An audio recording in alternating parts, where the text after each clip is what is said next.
სავალ ხუთშაბათს 14 საათზე რადიო გრუნი წარმოგიდგენთ გადაცემას აკადემიური საათი. პირდაპირ ეთერში ვსაუბრობთ გრიგოლ რობაქიძის უნივერსიტეტში მიმდინარე სასწავლო პროცესებზე. გადაცემა აკადემიური საათი. ლექტორისა და სტუდენტის ტანდემი რადიო გრუნიზე.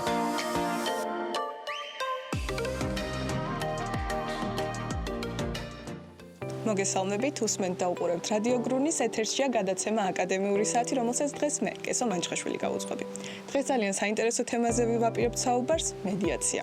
დავებით მშვიდობიანი გადაწყვეტა და სტუდენტების ჩართულობა ამ პროცესში. ჩვენთან ერთად არიან ქალბატონი ინა გერსამია, მედიაციის ცენტრის ხელმძღვანელი, იურისტი და მედიატორი და მედია კუსრაშვილი, ცენტრის პროექტების კოორდინატორი და სამართლის მესამე კურსის სტუდენტი.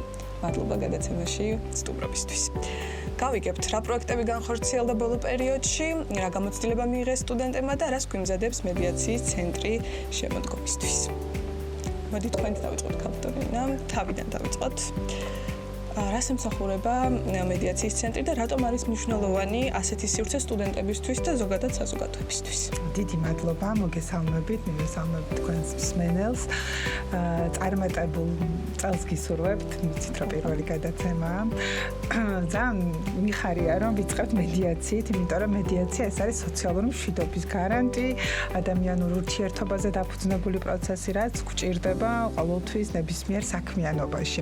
ეს არის ეფექტური კომუნიკაცია, მოლაპარაკების ხელოვნება, მოსმენაზე, მოსმენის კულტურა, კითხვის დასმის კულტურა, რაც დამეთანხმებით, რომ ნებისმიერი პროფესიის ადამიანს გვჭირდება, ამიტომაც მედიაციის ცენტრი, რომელიც ჩვენი უნივერსიტეტის ბაზაზე არსებობს, ყველა სტუდენტისთვის, ყველა ფაკულტეტისთვის ჩვენი კარი არის ღია და შესაბამისად ყველა ფაკულტეტის სტუდენტი არის ჩართული ამ პროცესში. ჩვენ რა თქმა უნდა, ბევრი საინტერესო პროექტი გვაქვს, რომლის შესახებაც ვისაუბრებთ, ასევე ახალ პროექტებს დავაანონსებთ. და რაც ყველაზე მთავარია, თანხმდებით იმაზე, რომ მედიაცია ეს არის ცხოვრების წესი, ეს არ არის უბრალოდ რაღაც ინსტიტუტი, რომელიც როგორც სოციალურ მშვიდობას უწყობს ხელს, როგორც უნივერსიტეტის შიგნით, ასევე უნივერსიტეტის ფარგლებს გარეთ, არამედ ეს არის ის უნარები, რაც ჩვენ გვჭირდება წარმატების მისაღწევად. და სწორედ ყველა ჩვენი პროექტი ემსახურება ამ დიდ მიზნებს. კი ბატონო, მედია თქვენთან გადმოვაკითხვით, როგორც ვიცი, ბოლო პერიოდში რამდენიმე საინტერესო პროექტი გააკეთეთ, რომელს გამოყოფდით, როგორც ყველაზე წარმატებულს ან თქვენთვის ყველაზე ემოციურს. მოგესალმებით, მადლობა ჩვენი მოწვევისთვის, ასევე მივესალმებით თქვენს მაყურებლებს. მეც ასევე როგორც სტუდენტი წარმატებულ წელს გისურვებ და ამ ახლა კითხვაზე გადავალ. მოკლედ, ჩემთვის ყოველთვის ესეთი ყველაზე ემოციურია, მაინც ეს საუნივერსიტეტო ღონისძიება. ორი ტარდება ხოლმე, ერთი ჩვენი სტუდენტებისთვის და ერთი უკვე სკოლის მოსწავლეებისთვის. როგორც ჩემთვის, ახლა როგორც პროექტების კოორდინატორისთვის და როგორც სტუდენტისთვის, ამხელა გამოცდილება რაღაც ცოტა ისეთი იყო რა, პირველივე ცენტრში როდესაც ჩამოვედი საუნივერსიტეტო ღონისძიება მომიწია და ძალიან ისეთი ემოციური იყო და თითქოს მაგ დღიდან მომყვება ეს დიდი ემოცია, მაგრამ არ ვიცი, ამაზე კარგი არაფერი არ არის, როცა რაღაც 1-2 თვე რაღაცას გეგმავ და მე საბოლოოდ გამოდის და ყოველთვის ისეთ უკავშირს ვიღებთ ჩვენი ბავშვებისგან ან სტუდენტებისგან, რომ ანუ ღირს იმ ყველაფრად, რასაც ვაკეთებთ. ალბათ, არ ვიცი, ესეთ გამოცდილებას სადმე თუ ნახავდი, არ მეგონა, რადგან უკვე ტრენერის სახით ვარ წარმოდგენილი ცენტრში და ვუზიარებ ბავშვებს იმ ცოდნას, რაც მე მაქვს, ასევე გამოყოფდი, რა თქმა უნდა, მედიატორების სიმპოზიუმს, რადგან მე როგორც ცნობილია ადვოკატობა მინდა და ანუ არ მეგონა თუ ოდესმე ამდენ ადვოკატთან თუ მექნებოდა შეხება როგორც მედიატორთან, ისე ადვოკატთან და ყველაზე ემოციური ალბათ ეს არ ვიცი სიმპოზიუმი იყო ჩემთვის და საუნივერსიტეტო ღონისძიება. როგორი საინტერესო და მნიშვნელოვანი ამ პრაქტიკული შეხების წერტილები. კი, სტუდენტისთვის ანუ ამაზე კარგი და მნიშვნელოვანი არაფერი არ არის, იმიტომ რომ გარდა იმისა, რომ სწავლობ, რაღაც ჩემი საქმე მაქვს და დაკავებული ვარ. ქალბატონინა, თქვენ გითხავთ, სკოლებში ჩატარებულ ტრენინგებზე მინდა გვესაუბროთ, როგორ რეაგირებენ მოსწავლეები, ზოგადად ადვილად ითვისებენ თუ არა მედიაციის აი ამ იდეას? მადლობა ამ შეკითხვისთვის. ჩვენი ერთ-ერთი მიმართულება, როგორც თქვენ აღნიშნეთ, არის სწორედ სკოლებში ცნობიერების ამაღლება მედიაციის კუთხით და აქაც პირველი მიზანი არის აი ეს რაც უკვე ვთქვი, ცნობიერების ამაღლება და მეორე რაც ერთ-ერთი ყველაზე ასევე მთავარს წარმოადგენს ამ შემთხვევაში არის, რომ სტუდენტების ჩართულობა ამ პროექტებში, ანუ გრუნის სტუდენტების ჩართულობა სკოლებში გასვლით ტრენინგებზე, სადაც აი როგორც დიამ აღნიშნა, ისინი ტრენერის როლში გამოდიან და ეს მათთვის უნიკალური შესაძლებლობაა შესაძლებლობა არის. უფრო მეტიც, სკოლის მოსწავლისთვის დაახლოებით იგივე ასაკობრივი ჯგუფის ტრენერის მათ წინაშე წარდგენა კიდევ უფრო მეტ დაინტერესებას იწვევს, იმიტომ რომ უფრო პოპულარული ენით მათთვის გასაგები ენით ხდება ამის ახსნა. მე სერტიფიკატების გაცემაც ხდება, რაც რა თქმა უნდა ეს ძალიან უხარიათ ხოლმე და მათი პროფესიული, ესე რომ ვთქვათ, სამომავლო საქმიანობისთვის მნიშვნელოვანი, მათი ჩართულობაც არის აქტიური, იმიტომ რომ ჩვენი ტრენინგები არის აბსოლუტურად ინტერაქტიული, ჯგუფური მუშაობა, პრეზენტირების უნარებზე გათვლილი, რაც მათთვის ყოველთვის საინტერესოა და აი დეაც გვეტყვის უკვე რამდენ სკოლაში ვიყავით და გასული წელი რო შევაჯამოთ 12 სკოლაში ვართ უკვე ნამყოფი, როგორც კერძო ასევე საჯარო. აიაჯესი, ანიზეტი, ჩვენ მარტო არ ვართ ორიენტირებული თბილისში ვიაროთ, ასევე დავდივართ თბილის გარეთ. მარნეულის სკოლაში ვიყავით წასულები, სადაც არ ვიცი, ძალიან ნაყოფიერი ტრენინგი ჩავატარე და შემდეგ უკვე საუნივერსიტეტო ღონისძიება, როდესაც გავაკეთეთ, მარნეულიდან იყო ძალიან ბევრი მსურველი. ანუ ეს ჩვენი სკოლებში ტრენინგები უკვე მე გვირგვინდება ამ ჩვენი საუნივერსიტეტო ღონისძიებებით, სადაც 50-ზე მეტი სტუდენტი იყრის თავს, აქაც გათვლილი გვაქვს ხოლმე ადგილები არ არის ძალიან ბევრი, მაგრამ მსურველი საკმაოდ ბევრია ყოველ წელს. შვენიერი.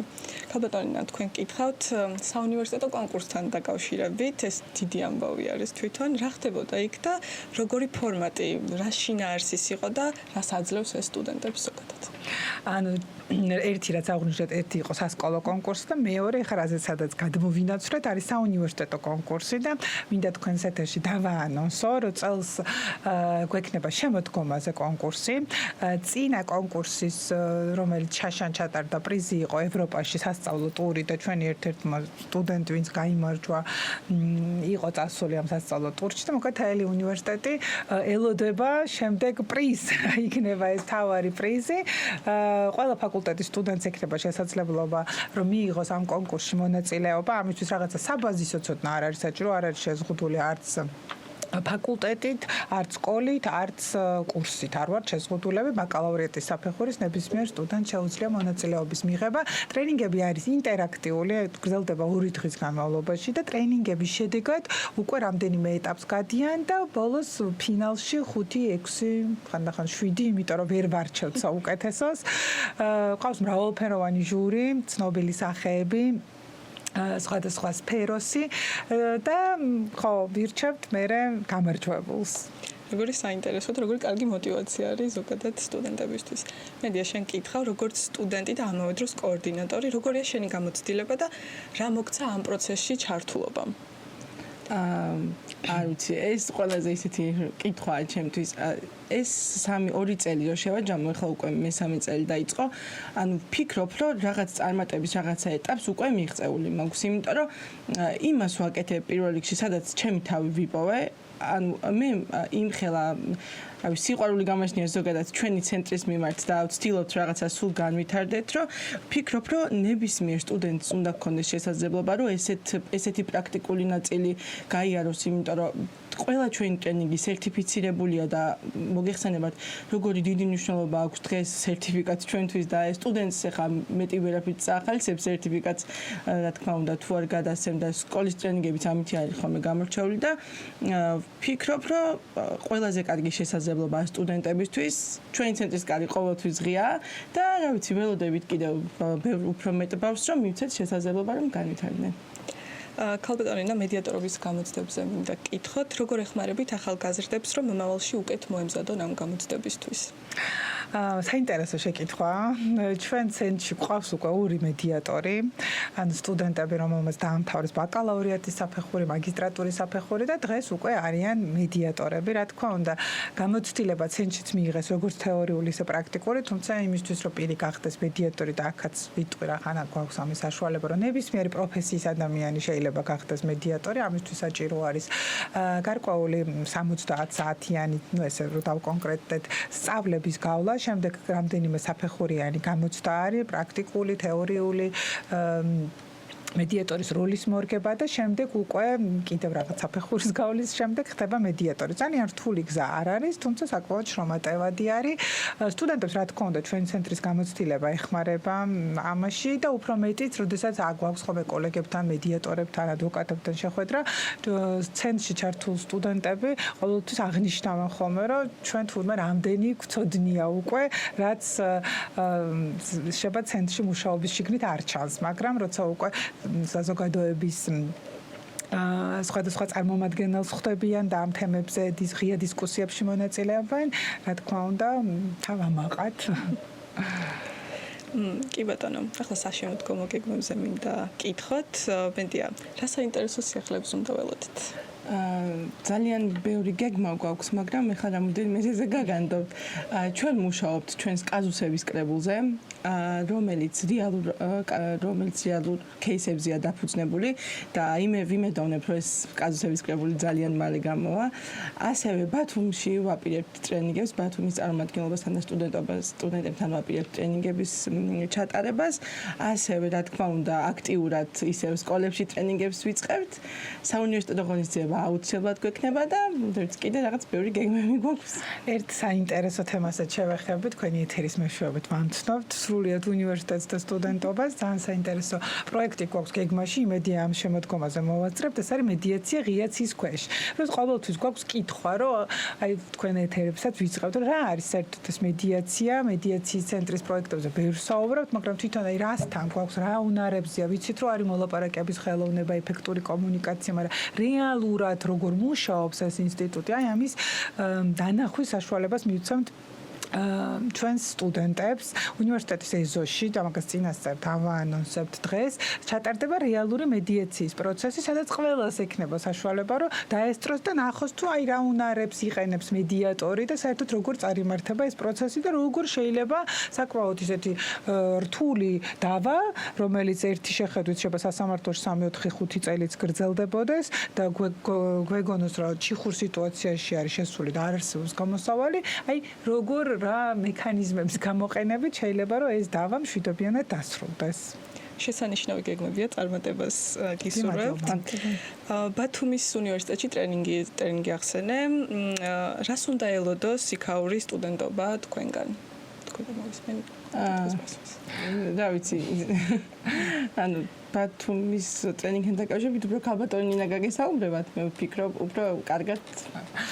ბათუმის წარმომადგენლობა ძალიან გველოდება, იმიტომ რომ ჩვენ მქონდა როცა დავიწყეთ მუშაობა ერთი ძალიან დიდი მასშტაბური ღონისძიება მათთან, სადაც ასევე ყველა 4 ფაკულტეტით არის ბათუმის უნივერსიტეტი წარმოდგენილი და 4 ფაკულტეტის სტუდენტები იყვნენ ჩართულები და მას მერე გველოდებიან და წელს აუცილებლად ნოემბრის თვეში ვეწვევით მე და ჩემი გუნდი სტუდენტების ამას წინ უძღვის ძალიან დიდი მუშაობა და შრომა დაგეგმვა თვითონ ამ ტრენინგის რომ მათთვის იყოს ძალიან საინტერესო სახარისო და რაც ყველაზე მთავარია როგორც გითხარით რომ ყველა ფაკულტეტის სტუდენტისთვის კივე ბიზნესმა რომ დაინახოს რეალურად თავისი როლი ამ პროცესში ასევე საჯარო მართვის სტუდენტმა დაინახოს როლი ბიზნესის სტუდენტი უკვე ვახსენე სამართლის სტუდენტი ხო ანუ ყველასთვის რომ უნდა იყოს ერთნაირად საინტერესო და ერთნაირად დაინახონ თავისი როლი თუ რაში გამოიყენებენ რეალურად იმ უნარებს და ინსტრუმენტებს, რომელსაც ჩვენ ამ ტრენინგზე მათ გავაცნობთ, გავუზიარებთ და ასევე ჯგუფური აქტივობების სახით უკვე რეალურად შეძლებენ იქაც დაინახონ როგორ მუშაობს ყოველი მათგანი. და ბოლოს ორივეს კითხავთ ამ შეკითხვას, როგორ გსურთ რომ იყოს მედიაციის ცენტრი 5 წლის შემდეგ, რა სურათი გაქვთ წარმოდგენილი თქვენგან დაწყოთ? ძალიან საინტერესო შეკითხვაა, რაღაც ყოველთვის კი ვფიქრობ სამომავლო გეგმებზე, მაგრამ ესე რაღაც 5 წლის მერე არ გვიფიქრია, შეიძლება გვიფიქრია, მაგრამ ეს საჯაროდ არ გვისაუბრია და ამიტომ გამოდის რომ ექსკლუზიურად თქვენს ეთერში ჩვენს იდეებს გეტყვით. ყოველთვის ვამბობ ერთს, რომ არ აქვს მნიშვნელობა ვინ ვიქნები ცენტრის ხელმძღვანელი, სტუდენტები, რომლებიც უკვე 3 წელია, 2 წელია და პირველივე დღიდან არიან ჩართულები, ცენტრმა უნდა გააგრძელოს მუშაობა. ანუ არა ადამიანზე მიბმულად, არამედ თვითონ ცენტრის იდეიდან გამომდინარე. ცენტრი რა თქმა უნდა პოპულარული გახდა ამ 3 წლის განმავლობაში, თუმცა ვისურვებდი, რომ 5 წლის შემდეგ კიდევ უფრო გაფართოებული მასშტაბით ყოფილიყო წარმოდგენილი კიდევ უფრო მეტი საინტერესო პროექტი ყოფილიყო და ალბათ აი სხვა უნივერსიტეტის სტუდენტებმაც რომ სტუდენტები დღესაც ვიცი რომ ბევრი საუბრობს რომ რა ცუდია რომ ჩვენთან არ არის მსგავსი და აი ეს მომენტიც ჩვენი უნივერსიტეტის კუთხით კიდევ უფრო მაღალ საფეხურზე ყოფილიყო წარმოდგენილი რა იმას ვუსურვებ თქვენ რაც რა ვიცი ალბათ იმაზე მეცვი როგორც ქალბატონმა ნინამ თქვა მაგრამ ანუ 5 წლის შემდეგ პირველ რიგში ჩვენ ისევ ესე ვიქნებით ჩემთვის არ აქვს მნიშვნელობა სად ვიქნები და უკვე და პროფესიაში მეც ვუყურებ ჩემ თავს 5 წლის შემდეგ ისევ ამ ცენტრში მეც ასევე მინდა რომ ჩვენი ცენტრი უფრო ფართო მასშტაბზე გავიდეს და უნივერსიტეტებში და კიდევ ძალიან ბევრ სხვა ადგილზე იყოს და ყველა უნდა იცოდეს მოკლედ ჩვენი ცენტრის შესახებ უკვე 5 წელიწადში და ჩვენ გვაქვს სხვა შორის ესეთი ხე რომელიც ერთ-ერთმა სტუდენტმა დახატა და ამ ხეზე ტოტებზე არის ყველა ცენტრში ჩართული სტუდენტის სხვადასხვა ფაკულტეტის სხვადასხვა დროს ვიღაც შეიძლება იყოს პატარა პროექტებში ჩართული ვიღაცა მუდმივად არის ჩართული ყველა სახელი და გვარი გვაქვს დატანილი ამ ხეზე და აი ვისურვებდი რომ ეს ხე უფრო და უფრო გაფურჩხნული იყოს და გამწვანებული იყოს დარწმუნებული ვარ ასეც იქნება დავუტოვებთ წარმატებები თქვენ უმეტესი მადლობა გადაცემაში სტუმრობისთვის ყოველთვის სასურველი სტუმრები ხართ ჩვენთვის მსმენელს და მაყურებელს კი დროებით დავიმშვიდობები მადლობა დიდი მადლობა დიდი